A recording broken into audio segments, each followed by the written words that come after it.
신년 첫 주에 주시는 하나님의 말씀은 구약성경입니다. 시편 23편 1절부터 6절 말씀입니다. 받들어서 봉독하겠습니다. 여호와는 나의 목자시니 내게 부족함이 없으리로다.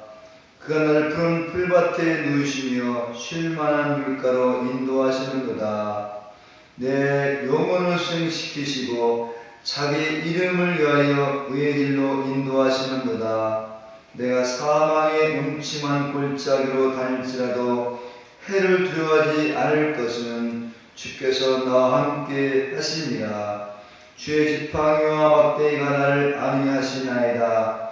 주께서 내 원수의 목전에서 내게 상을 차려주시고 기름을 내 머리에 부으셨으니 내 잔이 넘치나이다. 내 평생의 선하심과 인자하심이 반드시 나를 따르리니 내가 여호와의 집에 영원히 살리로다. 아멘. 할렐루야. 하나님은 지금도 이 역사를 주관하십니다. 하나님이 2014년도를 열게 하셨습니다. 내년 정초가 되면 현실보다 더 좋은 꿈을 가지게 됩니다. 더 행복하게 살 수 있는 바람을 가지게 됩니다. 이럴 정초는 많은 사람들이 새로움을 가질 수 있다는 일반적인 생각을 가지고 있습니다. 이것 때문에 많은 사람들이 또한 소원을 가지게 됩니다. 특히 지나간 해에 고생하였던 사람들은 더더욱 앞으로 잘 될 것이야 라고 하는 희망적인 꿈을 가지게 됩니다. 그래서 방송이나 상술에 능한 사람들은 이런 사람들이 본심을 이용하여 자신들의 기관들을 튼튼하게 넓혀가려 합니다. 이런 일환으로 동해안에 인접되는 자치단체들은 매년 1월 1일에는 해화제 행사를 성대하게 준비하여 많은 관광객을 유치하기도 합니다. 방송을 통해 본 바로는 올해도 1월 1일 밝게 떠오르는 태양을 먼저 보면서 소원을 아뢰면 이루어진다는 바람을 맛보려고 동해안에 인산인해를 이루었던 것을 우리는 알게 됩니다. TV 방송국에서는 해맞이 행사를 잘 반영하면서 사람들의 소원을 소개하고 있었습니다. 방송국에서는 각자마다 가지고 있는 소박한 꿈들을 전하는 것을 볼 수 있었습니다. 하나하나 소개하는 것이 정말 소박한 꿈들이었습니다. 어떤 부모들은 자녀들이 건강하게 살았으면 하는 소원을 소개하는 것을 보았습니다. 그리고 학생들은 성적이 올랐으면 하는 소원이 있고요. 직장이 없는 사람들은 직장 얻을 수 있는 소원들을 말하는 것을 볼 수 있었습니다. 또 어떤 젊은이는 애인이 없기에 애인이 한 사람이 생겼으면 하는 소원도 얘기하는 것을 볼 수 있었습니다. 이런 소원들을 이루려고 작정하고 결심합니다. 그리고 열심히 살겠다고 다짐도 합니다. 그러면서 우리 인간의 본심 속에는 존경심이 발동되어서 인간보다 능력이 많으신 신께 도움을 청하기도 합니다. 내 소원 이루어지게 하옵소서 라고 말입니다. 이런 모습은 교회나 절, 성당에서도 똑같이 볼 수 있습니다. 교회 안에서도 기도 프로그램, 신년 축복성회 같은 것들을 마련하여 지금과 나 환경 속에 살고 싶은 마음들을 해결하려 합니다. 교회에서 성도들이 보다 나은 삶을 그립니다. 따라서 하나님께 간구하게 되면 많은 것을 성취한다고 이야기하면서 또한 그렇게 준비하고 1년 동안 지나게 되면 많은 것을 성취하기도 합니다. 앞으로도 보다 편리한 삶을 위한 결과들이 또 나타나게 될 것입니다. 의지가 강하고 신뢰가 강한 사람은 새벽부터 목표를 위해 엄청난 노력을 하게 될 것입니다. 이로 인한 성과도 얻게 될 것입니다. 교회 안에서 전능하신 하나님을 믿고 열심히 기도하고 열심히 성경 공부하고 교회 생활하게 하고 또 열심히 헌금하게 되어지면은 소원하게 들어가는 경우가 있습니다. 그런 경우를 한번 생각해 봅시다. 이로 인해서 소원하게 들어간 사람이 동네에서는 잔치가 벌어질 것입니다. 그리고 독립부에 현수막도 걸리게 될 것입니다. 많은 사람도 축하 인사도 받게 될 것입니다. 따라서 부모님들은 징글벙글하면서 이거 하나님 은혜라고 그렇게 또한 고백하기도 할 것입니다. 학생은 말할 것도 없이 말입니다. 이런 사람에게 예수님 희생 정신이 지금 그 마음속에 자리 잡고 있을까요? 그리고 이들에게 예수님이 가지고 있는 배려하고 또 공부 못한 친구들을 돌아볼 수 있는 마음들을 가질 수 있을까요? 어렵겠지요? 또 교회 안에서 열심히 기도하고 성경 공부를 열심히 하고 예배 생활을 충실히 하여서 가정에서 부장으로 승진하였다고 봅시다. 그래서 이제 부장으로 부원들을 다스리고 지배하는 영역들이 넓혀졌습니다. 물론 이로 인해서 월급도 올라서 아내에게 인정받고 능력으로 또 여유있게 살게 되는 그런 성과가 얻게 되었습니다. 이런 사람이 회사의 부원들에게 과양 때보다 더 배려하고 격려하는 일이 더 많아질까요? 많아져야 성화입니다. 그리고 과장을 있을 때보다 부장이 있을 때 그 남편이 아내에게 더 배려하고 더 공을 들리고 그래도 수고한다고 그렇게 또 겸손히 낮아지고 사랑해 주는 것이 그것이 성화입니다. 근데 그런 것이 잘 될 수 있을까요? 사실 교회는 성화가 무엇입니까? 성화는 예수님의 성품입니다. 예수님은 겸손입니다. 예수님은 심하신 사랑을 나타나셨습니다. 심하신 사랑을 나타나셨습니다. 예수님이 몸과 마음을 다해서 아버지께 공로를 돌리셨습니다.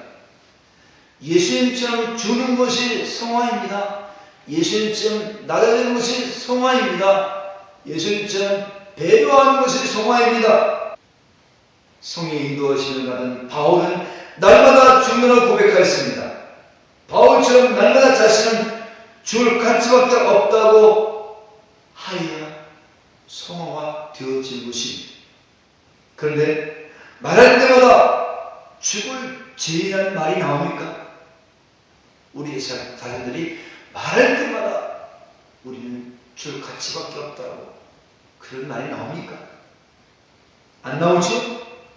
이 모습을 보면서 바울은 오라 나는 곤고한 자라고 그렇게 고백하였습니다. 이유는 내 안에 손을 행하는 마음이 있는 반면 원치 않은 악의 손을 가로막고 있다고 실토하였습니다. 그러므로 성화는 안 되어집니다. 다만 끊임없는 주님의 긍휼하심이 넘쳐나기에 사랑이 흘러가는 것입니다. 섬김이 정신이 흘러 넘쳐나는 것입니다. 그래서 섬기는 것입니다. 배려하는 넘쳐 이웃 사람들을 편하게 하는 것뿐입니다. 성도 여러분, 열심히 기도하고 노력하여서 사람에게 덕목을 받는 목사 장로님들이 더 낮아지시고 더 신의 삶으로 영역이 확장되십니까?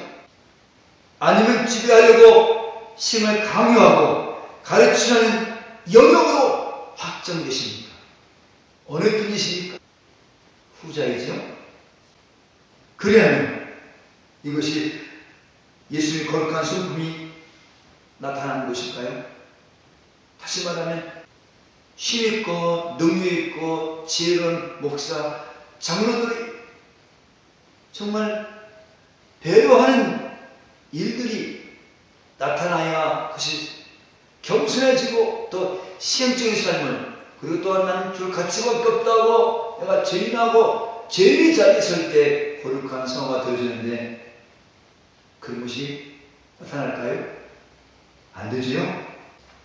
오히려 죄가 지배하고 하나님의 은혜를 받지 못한 사람들의 생각은 자기 중심입니다. 자기를 못 벗어납니다. 능력이 마신 하나님께 늘 영원하고 생각에 몰두하는 것이 뭐냐면 하나님 나에게 응답해 주시옵소서 라고 하는 것입니다. 그 예로 하나님께 잘 보이려고 헌금하면서 말입니다. 뿐만 아니라 인간 능력이 탁월하여 많은 것을 발명하여 편리한 삶을 살 수 있습니다. 그러면 옛날보다 더 만족한 삶을, 그래서 감사하는 고백들이 더 많이 나타날까요? 이것도 아니죠. 그런데 교회 안에 있는 많은 사람들이 성화를 착각하고 있습니다. 열심히 기도하고 노력한 사람들이 지도자가 될 수 있죠. 사실 예수님은 지도자의 자리에 앉지 말라고 하셨습니다. 마태복음 23장에 보면 지도자는 한 분뿐이라고 그렇게 말씀하고 있습니다. 우리가 100번 양보해서 교회 지도자가 필요하다고 합시다. 그런데 예수님께서 보여주신 지도자, 리더자는 어떤 사람입니까? 신입니다. 겸손입니다. 자기 자신은 아무것도 아니라고 부정하는 자기 부인을 할 줄 아는 사람입니다. 예수는 자신을 위한 삶을 살지 않으셨습니다. 우리가 교회에서 신앙생활하면서 더 겸손하고 더 희생하고 죽을 자리에 찾아 들어가십니까? 성화는 열심히, 교회에서의 성화는 열심히 기도하고 열심히 성경 공부하고 열심히 능력을 덧입히면 영역이 너무 넓혀진다는 것이 성화라고 그렇게 착각하지는 않는지, 리더가 되는 것이 많은 사람들에게 영향력을 행사하는 것이 교회 리더라고 그렇게 보고 있지 않습니까?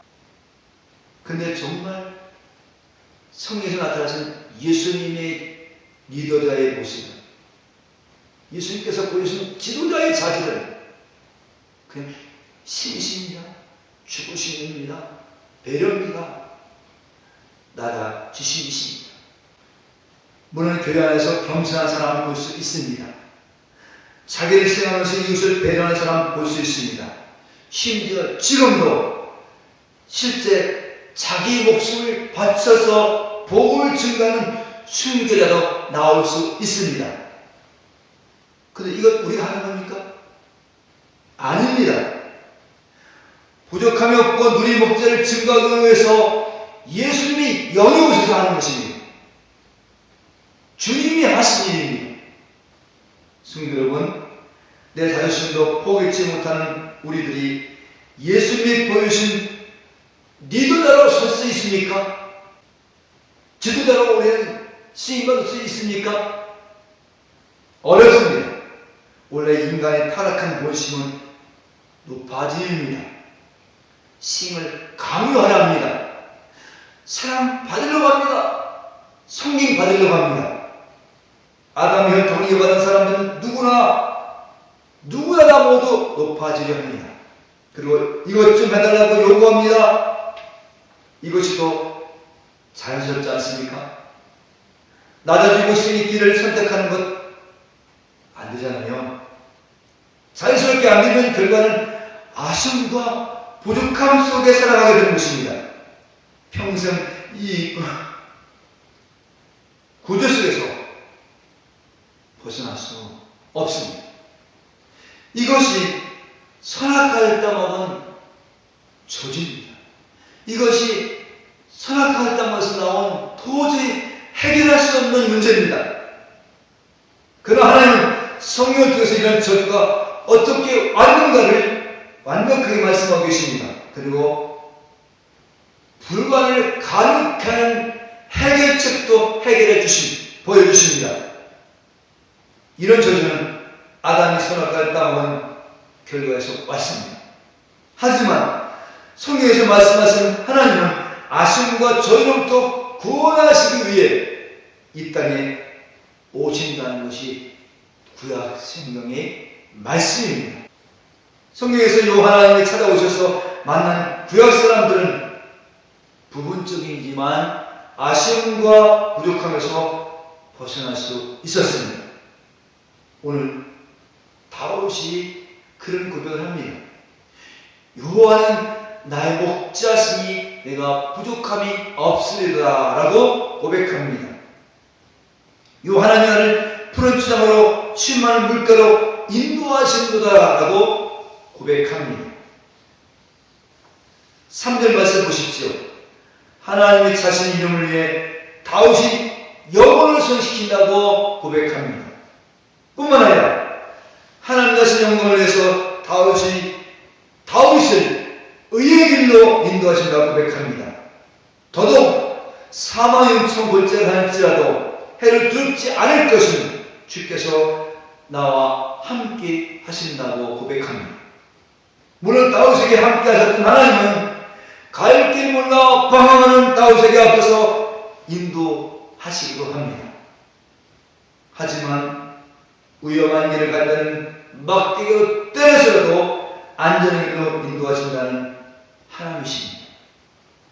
결국 다윗에게 함께 하신 하나님은 사방팔방으로 원수들이 자신을 넘어뜨리려 해도 원수를 물리치시고 상을 주시는 하나님이십니다. 그 상이 뭘까? 하나님이 함께 하신 것이 상입니다. 주님 앞에 사는 것이 상입니다. 이렇게 다윗은 목자 되신 하나님의 은혜로 만족을 경험한 사람입니다. 만족한 것을 경험한 사람인 것입니다. 오늘 주신 말씀 보면 내 잔이 넘치나이다 라고 고백합니다. 자기 자신이 넘친다고 하는 말씀은 부족함이 없다는 말씀입니다. 만족하신다는 말씀입니다. 그런데 어떤 사람이 부족함이 없고 만족하신다는 말씀입니까? 어떤 사람입니까? 예, 그렇죠. 요 하나님이 나의 목자가 되는 관계 속에서 부족함이 없고 만족함이 없다는 말씀입니다. 다시 말하면 요 하나님이 자신의 인생 행로의 목자로서 인도자가 되어서 자신을 인도하게 될 때, 자기 편에서는 목자를 인도함을 받게 될 때 부족함이 없고 만족하게 된다는 말씀입니다. 이 말씀 가운데 양면 인간이 목자를 선택한 것이 아닌 것입니다. 양면 인간이 목자를 선택한 것이 아니라 인간이 구원받고 싶다고 목자 대신 하나님이 오신 것이 또한 아닙니다. 요 하나님이 자신의 이름을 나타나기 위해서 그것이 영광을 받으시려고 요 하나님 자신이 다윗에게 찾아오신 것입니다. 그것도 일방적으로 아닙니다. 일방적으로 찾아오셨습니다.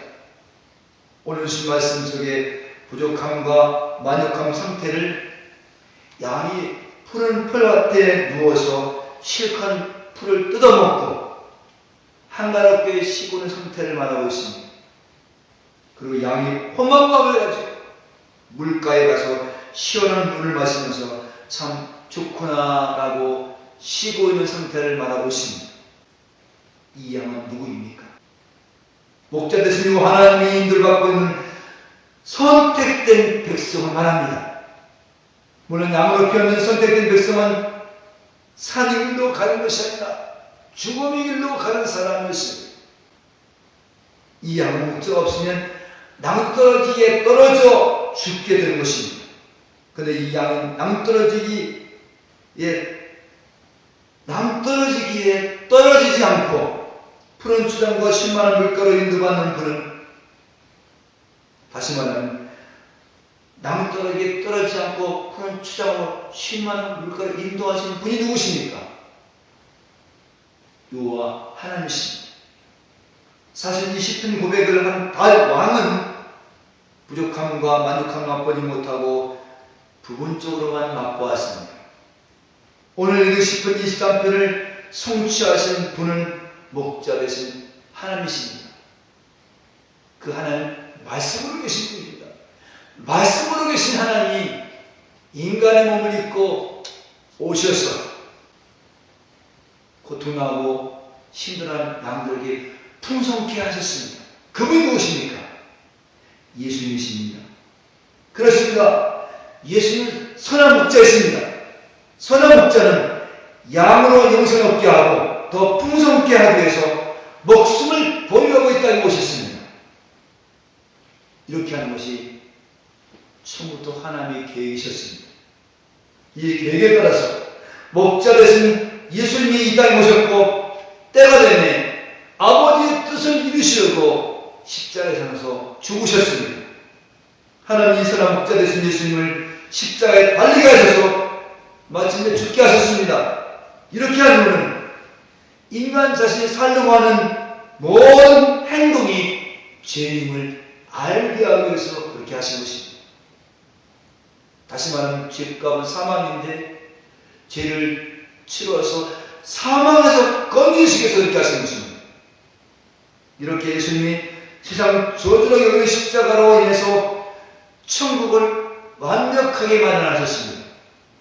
이 길을 마련하기 위해서 예수님은 십자가에서 이런 말씀하셨습니다. 다 이루셨다. 이 말씀하시고 숨을 거두셨습니다.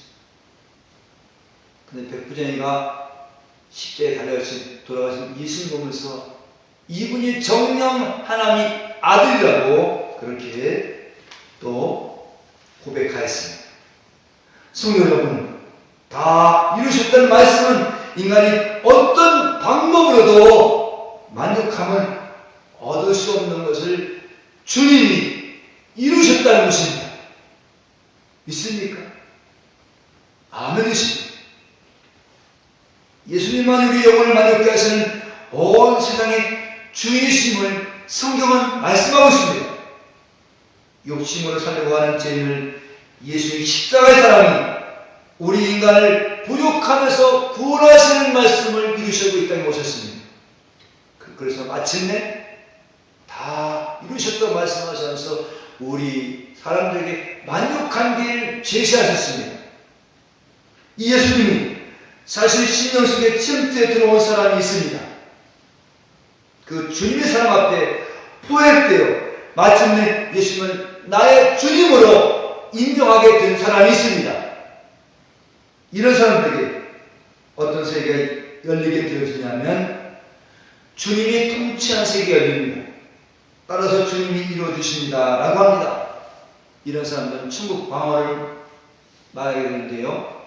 감사합니다. 고맙습니다. 기쁩니다. 나가면서 기쁨의 세계가 열립니다.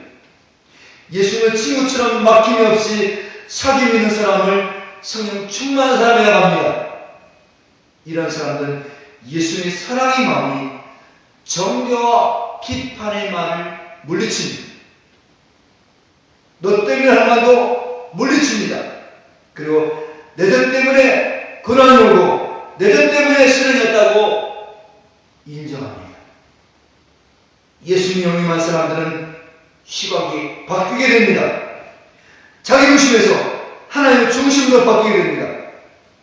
하나님의 사랑의 마음으로 이웃을 보게 됩니다. 자연을 보게 됩니다.